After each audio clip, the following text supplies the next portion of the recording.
সালাম, হিন্দু হলে নমস্কার, অন্য অন্য ধর্মের ভাইদেরকে আন্তরিক শুভেচ্ছা ও অভিনন্দন। যে সকল ভাইয়েরা আমার চ্যানেলটাকে দেখতেছেন সর্বপ্রথম সাবস্ক্রাইব করবেন, বেল বাটনটি দেবেন এবং লাইক করবেন। সবাইকে আমার আন্তরিক শুভেচ্ছা, সব ভাইদেরকে আমার আন্তরিক শুভেচ্ছা। আমি আজকে যে নস্কাটা নিয়ে এসেছি সেটা হলো বশীকরণ নস্কা 11 ঘন্টা কোকা পণ্ডিতের। হ্যাঁ, তো যে সকল ভাইরা আমার এই চ্যানেলটাকে দেখতেছেন সর্বপ্রথম সাবস্ক্রাইব করবেন। আমি অনুরোধ করে বলতেছি আমার চ্যানেলটাকে সাবস্ক্রাইব করবেন, নতুন নতুন ভিডিও পাওয়ার আশায় সর্বপ্রথম যেন আপনাদের কাছে ভিডিওটা যায়। ভালো মন্দ জানার জন্য স্ক্রিনটার নাম্বার আছে, নাম্বার দিকে ফোন দেবেন। তবে একটা কথা হলো, এই যে দেখেন, এই যে তাবিজটা দেখেন, এই যে কোকা পণ্ডিতের বশীকরণ নস্কা 11 ঘন্টায় ক্লিয়ার।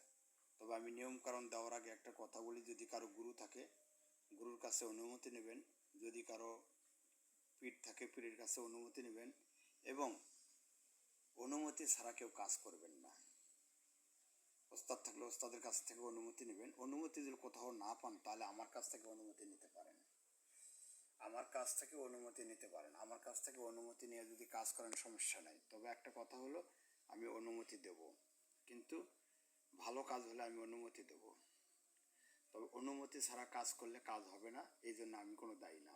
এখন আমি আপনাদেরকে নিয়মকানুন দিতেছি। এই যে দেখেন, নস্কাটি শনিবার সকাল 10টার মধ্যে কুমকুম কস্তুরি দিয়ে অঙ্ক করিবে। 3টি নস্কা অঙ্ক করিবে। একটি শ্মশানে দাফন করিবেন, একটি ওই মেয়ের সীমানার দাফন করিবেন, একটি পুরাতন কবরে দাফন করিবেন। এই কাজ করার পর 11 ঘন্টার মধ্যে পাগল হয়ে ছুটে আসবে, আসতে বাধ্য হবে। এই নস্কা কোনো ভুল নাই।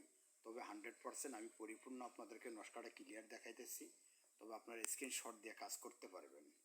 তবে আমার কথাটা হলো, গুরু এবং ওস্তাদ ছাড়া আপনারা কেউ এই কাজ করিবেন না।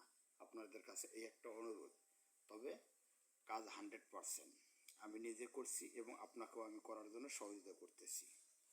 তবে একটা কথা হলো কি, যে ব্যক্তি কাজ করেন আমার কাছ থেকে অনুমতি নিয়ে করলে হয়তো শ্রেষ্ঠ হবে, বা কোনো মুন্সির কাছ থেকে অনুমতি নিতে পারেন, বা কোনো পরহেজগারের লোকের কাছ থেকে অনুমতি নিয়ে আপনার কাজ করলে কাজ সেরা হবে। তবে এখন আমি আপনাদেরকে আর বিরক্ত করব না। এই যে দেখেন, এই যে দেখতে পাচ্ছেন, এই যে এই যে দেখছেন, আমি পরিপূর্ণ তুলে ধরছি। এই যে দেখেন, পরিপূর্ণ তুলে ধরছি। এখন আপনারা এই অনুপাতে এই যে স্পষ্ট তুলে ধরছি, আপনারা দেখেন লেখাটা, এই যে দেখছেন। হ্যাঁ, এই যে। আর আমি আপনাদেরকে বিরক্ত করব না, এখানেই শেষ করলাম। আমিন। আচ্ছা, রাখে দিই আল্লাহ।